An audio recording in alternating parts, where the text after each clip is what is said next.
Hey there, you're listening to the Girls Talking Life podcast, and I'm your host, Johanna. If you're like me, you love time with friends.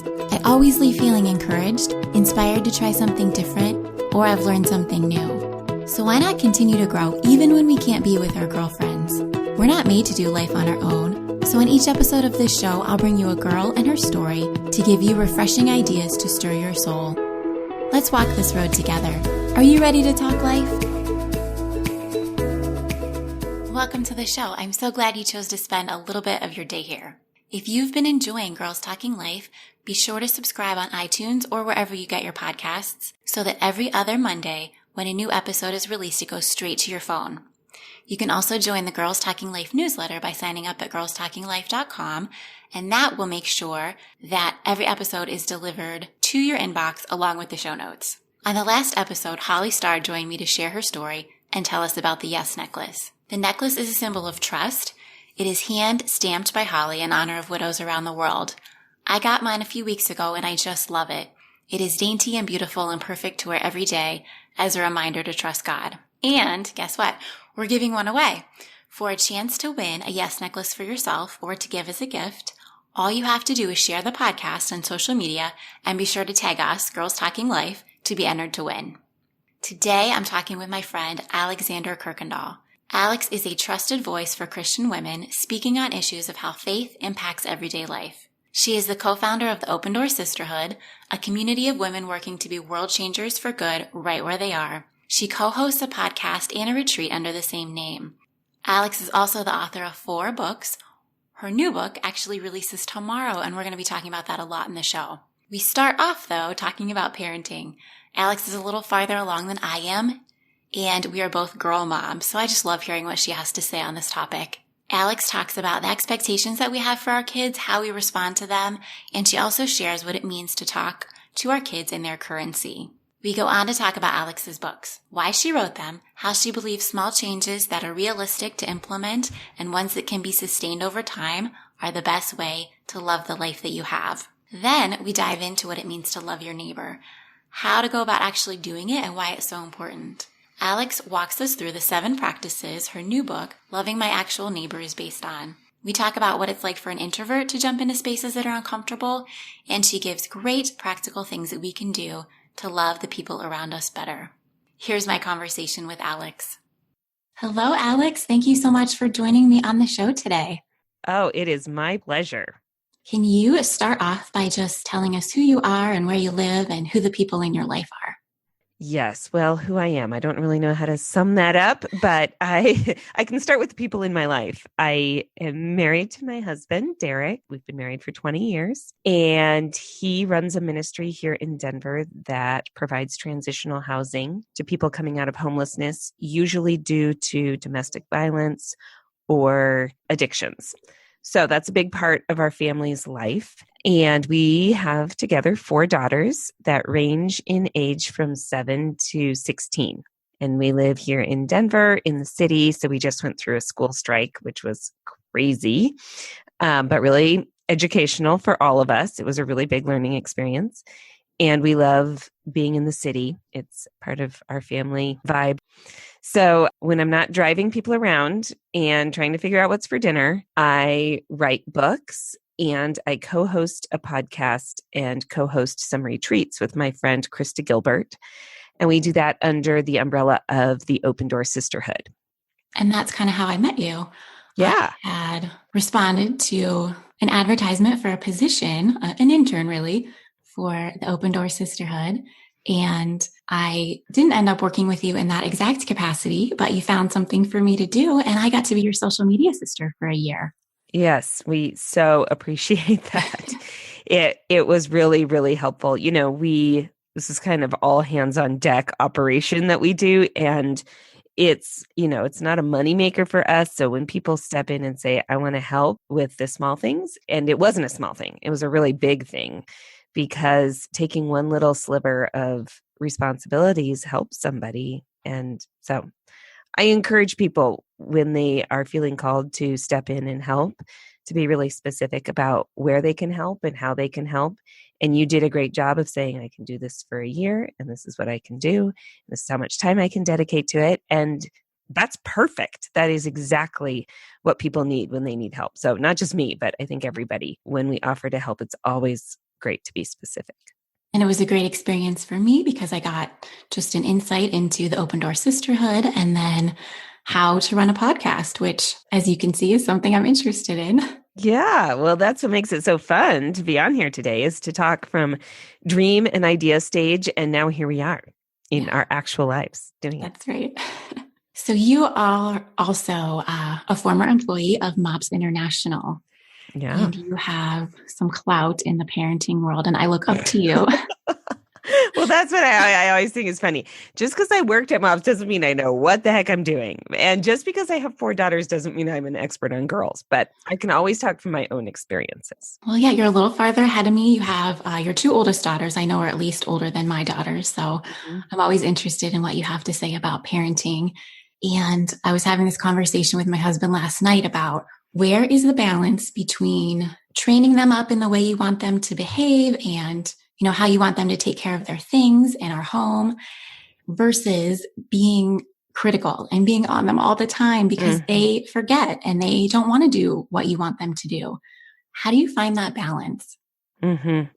It's a struggle. I think it's a real struggle. Now, in that particular instance, I am really lax in the home management department.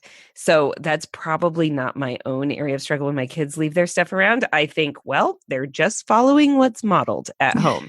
So for that particular situation, I know that I am not modeling the best, and I'm trying to do better because I don't want to raise my kids to just be slobs. But I think in lots of ways, we have certain expectations of how our children behave and certain desires of how they behave.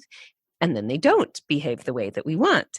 So always I want to check my expectations as far as, is this something that's a personality difference? Or is this really something that we need to work on because it's developmental and they have not learned the skill set yet to do this? So if it's developmental, is this an appropriate time to be able to expect them to do better? And what does better look like for their age? So those are all the things that I kind of think through. And, you know, we all have to balance that nagging and the instruction. And again, personality, I think on my end plays a big part in that. We all have ways that we deal with conflict, and I don't like the way that I respond always to my kids. So I have to look at what makes me a more patient person. And that really is stepping back at my whole life. I know that when I'm tired, I don't respond as well to my kids. Sure. So even like really big picture, am I well rested? Have I exercised? Because I also know that when I exercise, I deal with stress better. So that's like taking the really big view. And then when you go into those particular instances to know your child and know how they respond. Krista is really great at reminding me that we need to talk to our kids in their currency, is how she says it. So for example, here, I'll give you an example from this morning before school started. My 2 younger kids recently have been very stressed out about being late to school. So they want to be at school on time. So I know that that's important to them. That's their currency in the morning. That's what motivates them, is being to school on time. We had some friends over 2 nights ago, and they took all of the pillows off of all of the sofas in the basement, which is kind of the play area, all the throw pillows, and they put them at the bottom of the stairs because they were sliding down the stairs and they wanted to land on all the pillows. Well, it's been now that way for over 24 hours. So it's time to clean up the pillows. And I knew that what matters to them is to be to school on time. So the way I framed it was, hey, if you guys want to leave on time to get to school, those pillows, we're not leaving until those pillows are cleaned up. I mean, I didn't have to say anything again. They jumped up, they ran downstairs, they cleaned up the pillows because that's what's important to them. And the same is with screen time. You know, if you are wanting your kids to clean up their room, to say it's not going to happen until the screen time because they're motivated. Their currency is what motivates them. So for each child, it's going to be different. And at each stage, it's going to be different, right? So I have a teenager that is driving a car that we own. That is a currency. I have two teenagers Absolutely. Right. with cell phones. Those are currencies. And so they also want me to take them to run errands. That's a currency. I can't do that until this is done. But Okay. Krista gets all the credit for that idea. I just try to implement it in my life because I have found that is the most effective way, and it's applicable no matter the stage of life. Right. I like And that. it's applicable to me. Sure. Right? Like I know if I want a certain reward, that the best discipline to get something done is to say, I'm not going to get that until X is done. I like that. Thank you, Krista. Yeah, that's right. Thank you, Krista. So along those same lines, I find it hard, or I feel like I spent most of my life as a mom sheltering my kids. I don't want them to be exposed to this. I want them to retain their innocence. But there comes a time when you have very little control over what they are exposed to. And then there's also a time to let that exposure happen and then use it as a teaching moment. Right. Can you just talk to that a little bit? You know, my general philosophy in parenting, and I think my husband agrees on this, is that as we train our children to leave the home, we are preparing them to be productive adults in the world. Like that's our big goal. We want them to do it for God's glory, and God gave them free will. So whether they choose to walk in faith is really out of our control, ultimately. However, we want them to, no matter which avenue they go, we want them to be responsible adults in the world that respond. And, you know, because we are parenting through our faith lens, we want them to respond to people in a way that's merciful and gives grace and is really bringing God's kingdom here on earth. So if that's our goal, then they have to be exposed to the world at some point in their development, or they won't know how to respond. And so it's little by little, right, that we do that. And the older they get, then the more exposure they get and the more we can coach them in their responses. And it's really great having a 16-year-old because she is observing the world on her own now. We don't have to lecture her, you know, other kids have it much harder than you do, because she's in high school and she's learning the stories of her classmates and she's seeing differences and she's exposed to kids whose life experiences are really different for lots of different reasons. And so as she's absorbing that, we can talk to her about those things. I'll give an example. There was a little boy in my youngest daughter's class last year who was in kindergarten, and he was acting out a lot. And she told me that he told her that his dad was in jail. So that gave me a lot of insight just about their family life maybe wasn't the most stable. Why he might be acting out in those ways. Right. Yeah. So it gave me some insight. Now, I wasn't really going to focus in on that with her, but in my own response to stories I was hearing about his behavior in class, I had a little more sympathy to that. So my job in that moment wasn't to focus in on that adult information that she didn't totally absorb, but I could. But I could coach her in how to respond to him with a posture of grace rather than a posture of anger. So, you know, that's a very simplistic way to coach a kindergartner, but kindergartners are pretty simplistic. So they don't get nuance. Whereas my daughter who's in middle school, if she came home with that information, I would be talking to her about what that means as far as her classmates, maybe own pain that they are dealing with, because I don't want to make assumptions that the home life is necessarily completely chaotic, because I think, you know, you can have a single parent that's really working hard, or grandparents, to provide as much stability as possible. So I don't want to make assumptions that maybe aren't grounded, but I think it is safe to say if someone's telling their classmates this particular detail of their life, that there is pain somewhere in there. And so how do we respond to people knowing that there's this underlying pain that they carry with them all the time? Thanks, Alex. I appreciate that. Yeah. You are the author of 4 books. Number 2 and number 3 are Loving My Actual Life and Loving My Actual Christmas. Can you talk just a little bit about the first one and just the premise of the book for people who don't know, and then why you decided to write that? Yeah.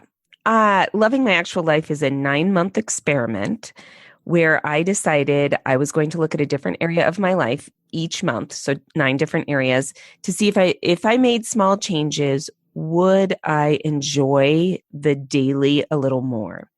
This was under my desire to not miss what God has for me today, because I think we often look at the future. When this happens, then I'll be able to enjoy life. When this happens, things will be better in this area. But we are not guaranteed tomorrow. God does not promise us tomorrow. He has gifted us today. And so how do I fully live into the gifts that God has for today? And part of that motivation was parenting, because my oldest daughter was entering middle school when I started thinking about this book and this idea. And I just knew 7 years, I have 7 years left with her at home. And I didn't want to miss those years always pining for the future and thinking tomorrow's going to be better, because very soon she's going to be gone. And I will be sad that I missed those years, not missed them, like being physically present, but mentally somewhere else. So I look at everything from morning routines to meal planning. Those are kind of practical, strategic elements of my life, to adding creativity and passion and things that are a little more centered around my head and my heart.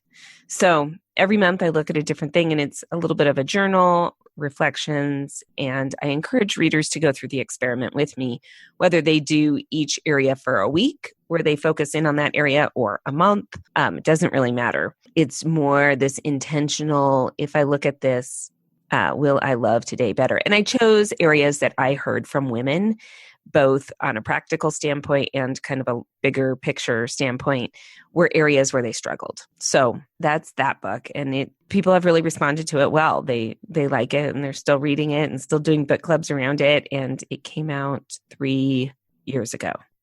I pulled it out getting ready to talk to you today. Uh-huh. And I did read through it and, did participate in some of the changes just in my own life. And that was, like you said, maybe 2.5 or 3 years ago. And I'm thinking I need to go back through it now and just see what needs, because there's always work to do. Right. It's a process. And for everybody, it's going to be different. I mean, there are some people who, like, I said, home management is an area of struggle for me, because I live in my head a lot and I get really distracted by whatever the latest article is to read, or I have to be disciplined to stay organized. But I have lots of friends that's not their challenge at all. So I even encourage people, if one of these months you think, oh no, I've got this down, pick something else, an area of your life where you want to focus in and say, if I just make small changes, that's my focus, is small changes, because it gets really overwhelming to say, I'm going to redecorate my whole house. But no, that's not going to happen. First of all, I want it to be something that's small enough that people will actually change, and then small enough that it's sustainable for people to continue that change in their lives. Right. And then Loving My Actual Christmas goes along the same guidelines, but it's just focused on the holiday. Right. As I was out talking to women about Loving My Actual Life, I would often hear, yeah, totally, I can do that. But there's this one season of the year where I know I'm going to be stressed. And it was the Christmas holiday season, that there's just an underlying assumption for women in the United States that it's going to be a stressful time. And so I looked at that, and really there are 3 big stressors: money, family relationships, and time. That if you're already feeling stressed in one of those areas, the holidays really emphasizes that stress. And so I did an experiment again where I went through the themes of Advent, the season in the church calendar leading up to Christmas, and then the season of Christmastide, or the 12 days of Christmas. And I looked at those 2 portions of the liturgical calendar, the church calendar, and I tried to incorporate the themes in my daily life to see if I could love the Christmas season a little more. That was my goal. I learned about Christmastide from your book. I did not know that was a thing. And I love it, because you don't want it to be over, that night.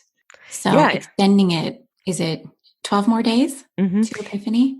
Yeah, it's 12 days total. And then Epiphany comes. And, I'm not part of a church that really follows the church calendar. We do Advent and we do Lent. Right. And those are the two, but this, for people who are part of denominations, especially that really practice this, it's kind of a no biggie. It's part of their Christmas tradition. But for those of us who really aren't in a more liturgical setting, it is news that Christmas isn't meant to be just December 25th, but it's meant to start on the 25th and go for 12 days. And I really love that. Culturally, we have that slow time built in anyway. Mm-hmm. We have all these memes and jokes about the week between Christmas and New Year's that we don't know what day it is or what time it is. We're just kind of all in our pajamas, and not a lot is happening in the world usually during that time. And why not take advantage of it and celebrate Christ's birth and do some of those traditions you're trying to squeeze in before the 25th during that time, because then it makes the pre-time less stressful. You're not trying to squeeze as much in, and it makes that extended Christmas season more meaningful. Mm-hmm. Yep. I love that. And I love feeling like it's not over. I didn't miss it. I have this time now, this relaxed, week to just rest in the Christmas story. Yeah. So your fourth and newest book is Loving My Actual Neighbor, 7 Practices to Treasure the People Right in Front of You. Yes. I'm so excited for this. So this book is not an experiment like the previous 2, but what can we expect? Right. I didn't feel like it was going to go over very well if I experimented on my neighbors.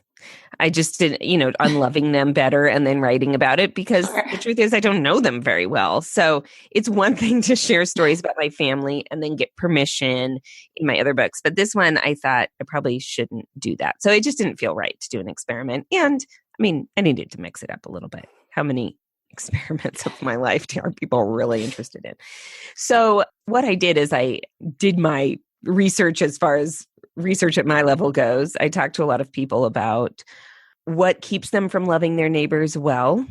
And I heard a lot of people say, I don't know where to start. I don't know how to begin. I feel stuck. I really want to. This is what I heard a lot.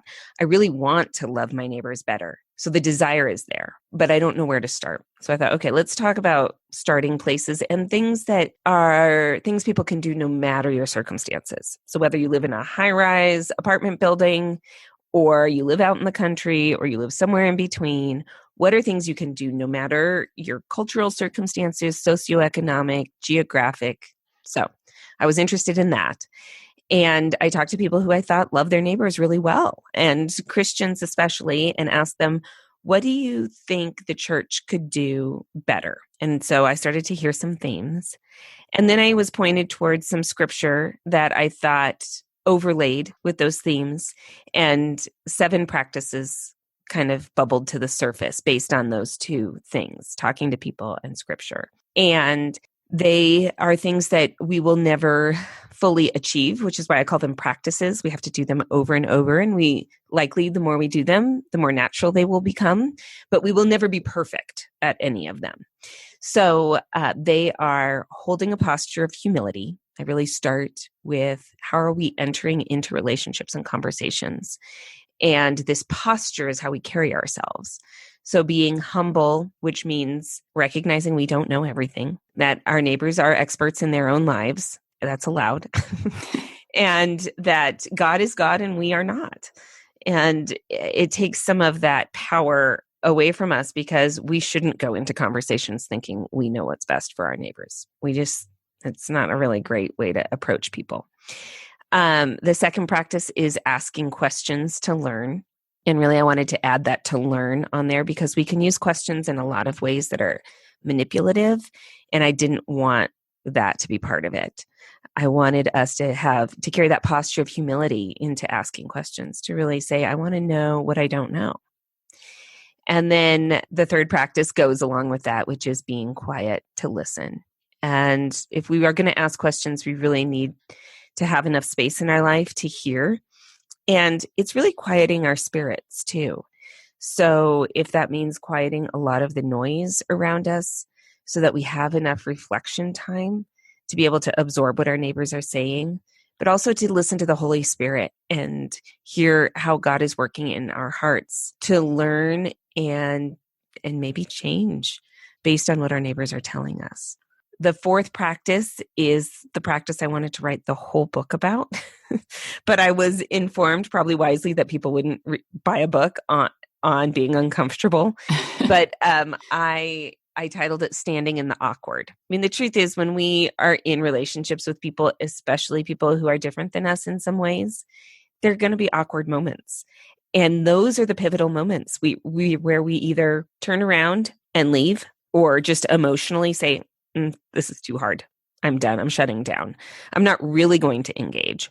Or we stay in the relationship and we say, this is uncomfortable and it's hard, and I would really rather escape or spew on you all the things that I'm thinking and feeling right now. But I'm not going to do that, because I know that this is going to build an intimacy that wouldn't be there if we didn't stick this out together. And I always say, if we feel a little bit uncomfortable, likely whoever we're in that moment with recognizes that and feels a little bit uncomfortable too. And if they know that it's awkward, and then they know that we're staying and not leaving, the message we're sending is, you are more important to me than my own comfort. And that's really what I think could change the trajectory of our country right now, is us putting other people first. Yes. So again, I wanted to write the whole book about that, but probably people wouldn't buy a book about being uncomfortable. So the next practice goes along with that, which is accepting what is. And that is really the practice of saying, there are some things about my neighbor I cannot change, because they are maybe systemic, cultural. They're so huge. I can't change racism in the country. However, I can change my own attitude, or I can become a more informed neighbor and more sensitive neighbor in this area. So it's acknowledging what we can't change. And often it's personality. Like, I can't change that you're quirky, or that it bothers me that you talk to me this way, or that you make certain lifestyle choices. I can't change that. And it's not my job to. So again, everything always gets back to that posture of humility, that accepting what is gives me freedom. I don't have to be the boss of you. In fact, God didn't make me the boss of you. God made me the boss of me, kind of, to a certain degree, right? He gave me free will, and he gave you free will. So the way that you live out your life is your choice. And so when I let go of that, and I try not to convince everyone of doing things my way, then I'm free to just love them and accept them. And it makes relationships way more fun, instead of a power struggle, which then gets into the next practice, because the practices kind of lead into each other. Okay. And that is lightening up. And really, I will say, this is probably the practice that comes the least natural to me. Like, I'm okay walking into a room and it being a little bit uncomfortable, way more than I'm walking into a room and someone saying, okay, be silly now. Because I don't have a silly personality, right? So it's not really so much about being silly as it is not taking ourselves too seriously, and remembering that the way that we're going to connect with people is where we find common ground. And common ground often isn't in the deep spaces. Sure. It's in the light. It's like, oh, you like that? You watch The Bachelor? I watch that. I don't happen to watch The Bachelor, but whatever, the latest reality TV show. Or you like to garden? I like to garden. You have kids at this school? I have kids at this school. Like, it's not anything real earth shattering, but it's a starting place. And that, I think, is important for us to remember. And then the final practice is giving freely. And often we lead with this. And I think we need to end with this. And by giving freely, that can be your time, talent, or treasure. And when we love our neighbors, we can love our neighbors by writing a check to a charity. I mean, I'm all for that. My husband's whole ministry is based on people giving financially. And at the same time, if you ask questions first and listen, you're in uncomfortable moments, you accept what you can't change, and you enjoy each other and have a mutual relationship, when you then give whatever it is that you're giving, you're probably going to give in a more appropriate way. And you're going to give out of knowing what your neighbor needs, and they're going to receive it better because it's based on relationship. It's a more meaningful gift. Mm-hmm. Yeah, I like that. So those are the 7 practices. And I really can't think of anybody who can't put those into place because so much of them is about our hearts and about conversation. So I have all these plans in my head. Okay, so I think I love my family pretty well. I love my friends pretty well, but my actual physical neighbors in my neighborhood, I know I like most of them. And I do have all these plans in my head about, inviting them for dinner and we should do this together. Or these, this couple might be really good mentors for us. I have done almost nothing, Alex. Mm-hmm. And we've been here for 7 years. Right. Because what I hear you saying is that you have big plans. Big plans. And in it's my just head. it's just like those small changes in loving my actual life. If it's too big, then we wait for the perfect moment. And the perfect moment isn't going to come, right? You want to have your house already. You have to, which this is a tough one for people today, is you have to match your calendars. Like to have people over for dinner, you have to, we hardly have a free night, but then to match a free night with another family's free night, it's like, seriously, we do this with our friends. Okay, see you in 3 months. That's how sad it is. That's how busy we are. So if you wait for that perfect moment, it's less likely to happen. However, if you start with posture of humility, God, I'm going to let you take over. And then where can I ask some questions, some open-ended questions, and work on how I ask and I listen?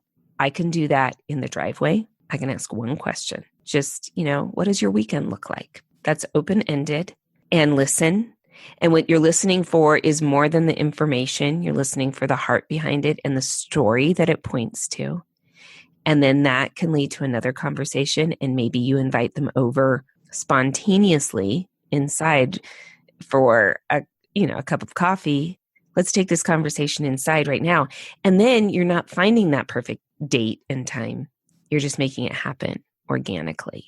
The other thing I think I hear a lot, especially from Christians, because we want to do right. We want to do the right thing. And I honor that. I honor our desires to do that, is that we program it a lot, right? Like I am going to every Wednesday night do this thing, or I am going to join the thing at my church and do it through my church, rather than just knocking on our neighbor's door and saying, hey, I'm making soup tonight. I have extra. Can I bring you a bowl? Like I have a neighbor right now who's sick. She lives alone. And I'm trying to think of ways that aren't huge and planned, but that let her know I am not forgetting that you don't feel well and you're home alone right now. It's just little things. It's just knocking on the door and saying, hey, I'm going to the grocery store. Is there anything you need right now? Yeah. It's building it into the life we're living already. And that I think is where, the little things versus the big things. The big things we're adding on to our busy life. The little things we are incorporating it into the rhythms of our life that we're living already. And really that's what we all desire, right? Is for our lives to intertwine a little bit. Nobody wants to be programmed. And I'm not saying that church initiatives to love our neighbors are a bad thing. I'm not saying that at all. In fact, I write about some of them in the book because I think they are catalysts to let people know you can do this. But for those of us who are maybe reading the book or thinking about this already on our own, don't wait for your church to do something. You do something. You talk about just striking up a conversation and doing things spontaneously, which I love the idea of that. I am an introvert, so yep. To do that naturally, it just doesn't always come naturally. Right. And, I am too. And I say that in the book, especially this idea of asking questions. Mm-hmm. I tend by default, and now even a little bit intentionally, as I know myself, to surround myself with extroverts because seriously, they do the talking for me. And conversation can get going, and then I can interject, or I can connect with someone, and then I'm way more comfortable having a one-on-one conversation with that person. But what I realized is it might just be that I haven't practiced starting conversations and asking questions. It doesn't come naturally to me. My kids at my elementary school, just the way that we're set up, we don't have buses. So I go pick them up on the playground every day. And that's a lot of standing, waiting for kids to come out the door. And people are often on their phones, not talking. And here is this beautiful opportunity for me to connect with other human beings. And yet I'm fine standing there, and I did learn a few years ago, sometimes it's just standing near somebody. Like that's the first baby step. I try to assess who looks like they're uncomfortable being here, who looks like they might feel like they don't fit in. I'm just going to go stand near them and let my presence, not in a way that is, overly close and uncomfortable, but just to, it's just a very, very subtle way of saying, I'm with you. I'm here. And then, you can strike up a conversation sometime. And the other thing I do as an introvert is I try not to avoid conversations when someone else is striking them up with me. Because extroverts often talk, or just talkative people, to fill space, or I shouldn't say extroverts, but some people talk when they're nervous. Mm-hmm. And they talk to fill space because the silence is making them uncomfortable. And if you think, this is maybe what's happening here, to engage that person and say, I can do this with you. If this makes you more comfortable to have a conversation, I can do that. And then I can start practicing asking those questions that get to just a little bit deeper than the surface talk that we're talking about. My daughter started up on a new team. She's on a club volleyball team this spring. Mm-hmm. And, we've been on teams before, and sometimes we're friends with parents and sometimes we're not, but this was a new opportunity to, dive in. And because we're traveling, we're spending a little bit more time with these parents. And I'm trying to do those things, which is what you just mentioned, talk to the person that might not be as involved in the group, or put myself out there and just jump into conversations that are a little uncomfortable for me, or ones that I might not, I'll answer a couple questions, but I'm trying to ask the questions as well and dive deeper into the conversation. Mm-hmm. Yeah. And really remembering people's names, I think, is a great first step too. On a team is a great example because we are on the sidelines of a lot of teams. And because we are so busy, I tend to be the drop off, pick up. I don't really have time for small talk mom. And I'm not saying that I need to be friends with every parent on the team, because I will say I am not. I'm not friends with everyone on all my children's teams. However, I do push myself to form relationships with the people that I have a natural connection point with, and then maybe some non-natural connection points. Because I don't want to just be friends with the other moms on the team whose lives look just like mine. Yes. Right? Mm-hmm. So that's the easiest for all of us. It doesn't matter what the circumstances are. We most naturally connect with people who live like us, think like us, talk like us. So by nature of all of our children being on the same team, we already have a connection point. It means we have kids the same age. So that right there as parents is a connector. So who is it that I could connect with? A single parent. I always try to offer single parents extra carpool, for example, right? I know that they're operating out of a different reality than I am with a 2-parent household. And the strike, I mentioned the strike. I texted a mom who has a first grader, single parent. And I said, hey, does your daughter want to spend the first day of the strike with us? Do you have plans for her? I mean, it's really considering who is right within arm's reach. It actually helped me out to have another child in my house to entertain my younger kids. And it would be a gesture of love and of thinking, I see your need and I can help meet it right now. I like that a lot. You have some really great ideas. Well, I mean, I don't want it to sound like I'm the person who is organizing everything, high-fiving everyone, talking to, because I'm not. That is not my personality either. I mean, this is a little bit more of a struggle to strike up conversations with people. But I also think introverts, we know how to have conversations. Sure. It's just that we don't enter the easy stuff maybe as quickly. Mm-hmm. But I say, figure out how you can ease into that conversation. But then we're good at the follow-up. So then follow up, whether it's a text, can I Can I drive your child to practice today? Would that be helpful? And then the conversation. We can help in really practical ways, and then our presence. Moving forward, just thinking of a charge, like what is something you would charge someone with to make that one first step? That one first step. Yeah. I would say, think of somebody that's right within arm's reach. So we talked about that parent on the sports team, that neighbor that lives really close to you that you haven't totally connected with, but maybe you know them. You just want to go deeper. And think of one way that you can get to know them a little better. Instead of taking this posture of, I want to make them my project, because I think sometimes we do that when we're like, well, I'm going to love this person. So they're now my person to love. But just to be thinking more of a mutual relationship. How can I get to know them better? Because then when we know people better, we know how better to love them. Yes. So I would say make that your first charge, is just to get to know somebody a little more and their story. I really like that. Thank you. You're welcome. You're welcome. And again, I am not an expert on this. These are all things that I am working on because they don't come naturally to me. I'm not naturally lighthearted. I'm not naturally a person who just accepts everything as it is. Whatever it is, I'm not naturally humble. I struggle with pride in all kinds of ways. And so how can I practice these practices in really small ways that are manageable? Yeah. And this is a commandment, so just wanting to obey in that way of loving our neighbor is so important.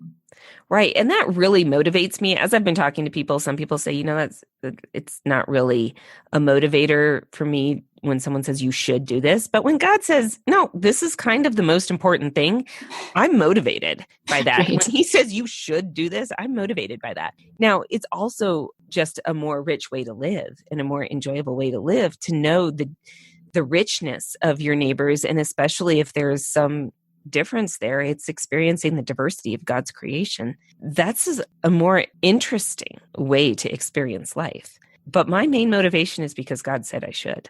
Yeah. Yeah. Okay. So I know that listeners are going to want to know how to find this book after all this talk that we've done. It comes out on April 2nd, and you can actually pre-order it right now on Amazon. Where else can listeners find it? Well, it's really anywhere that you can buy books. So Barnes & Noble, Amazon, christianbooks.com, all those places. I know Amazon's taking pre-orders. The great thing about Amazon is if you pre-order, no matter what the price is the day you order, you get the best price between now and release date. Oh, that's fantastic. Yeah. Okay, good to know. Alex, the last thing I like to ask my guests is, what are their favorite 5? Can you tell me 5 things you are reading, watching, wearing, eating?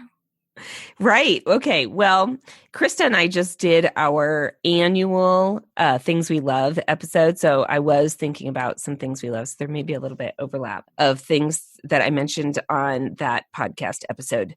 That is allowed. That is allowed. Okay. Yeah. But here's something I didn't mention.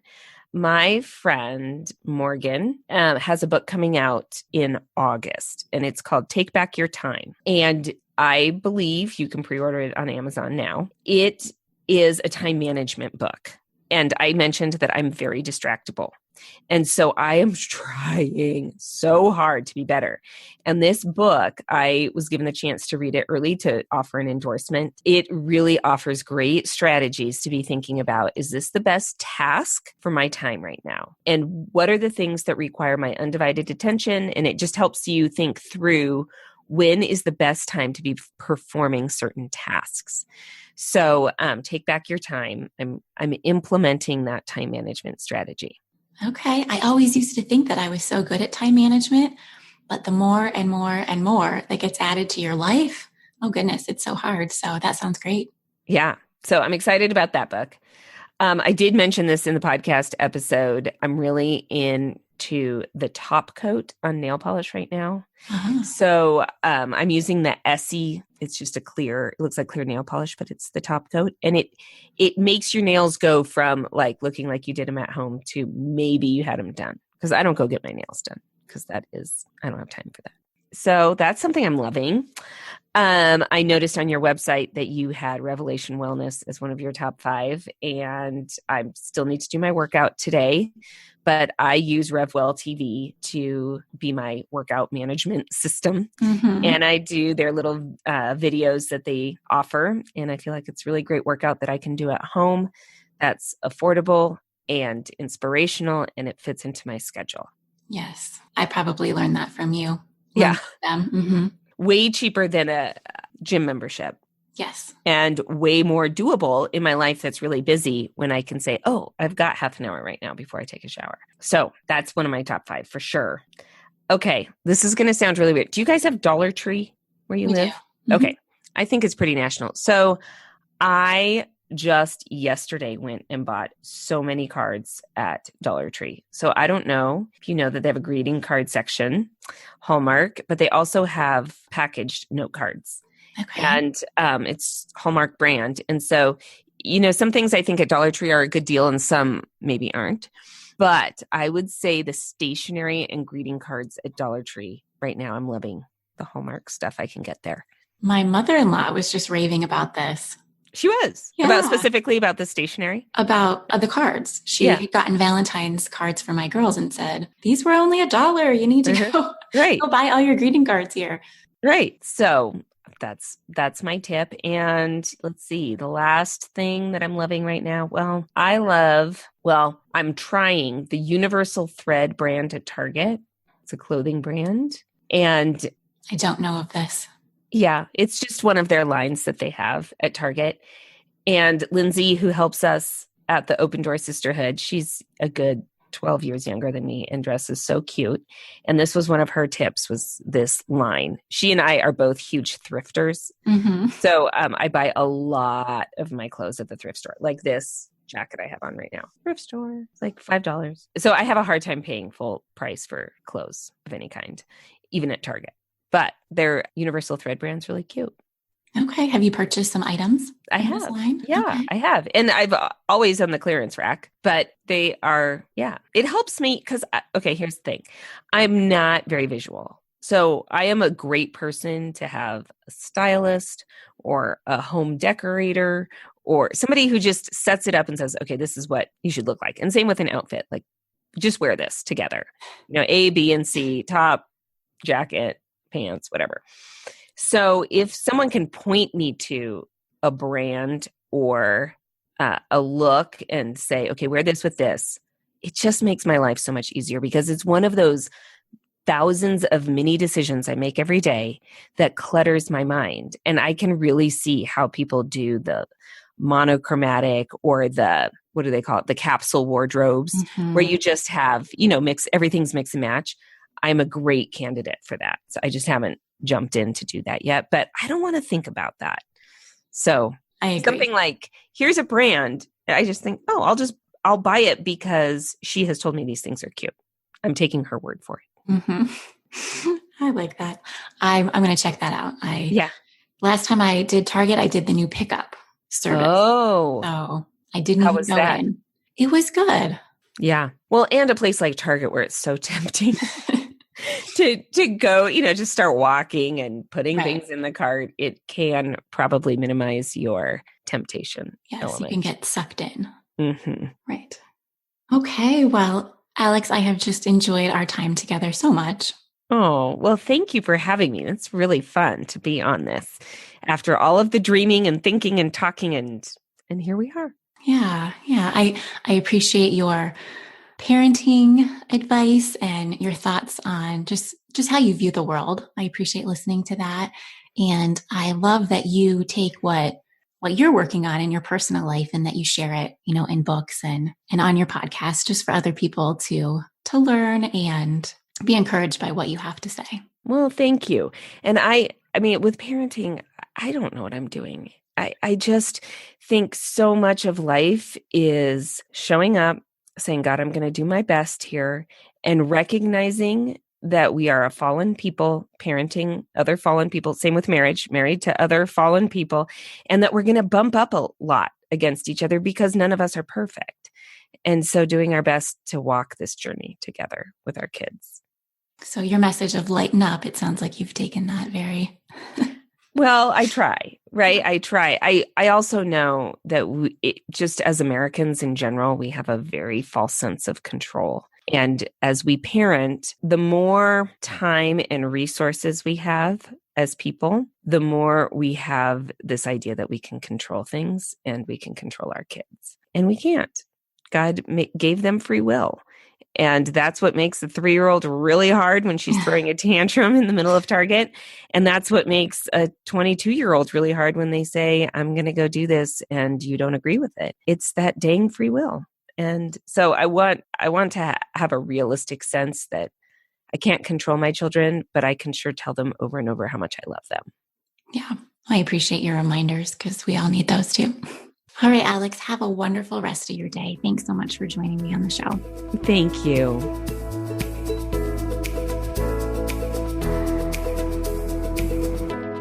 I hope you enjoyed all that Alex had to share. I was really challenged by what she had to say. I know I need to be more intentional and use the practices that she mentioned and the tips that she gave to love the people around me better. If you want to dig deeper into how you can love your neighbors better, be sure to grab a copy of Alex's new book. You can pre-order it today or you can find it in bookstores tomorrow, April 2nd. And I happen to know that her favorite place on social media is Twitter, so find her there to connect with her some more. As always, everything that we talked about can be found in the show notes for today's episode on girlstalkinglife.com. And don't forget to share the show on Instagram or Facebook and tag Girls Talking Life for a chance to win a Yes necklace. Don't let the conversation stop when the show is over. Share your stories and start your own conversations with the girls in your life. Thanks for tuning in.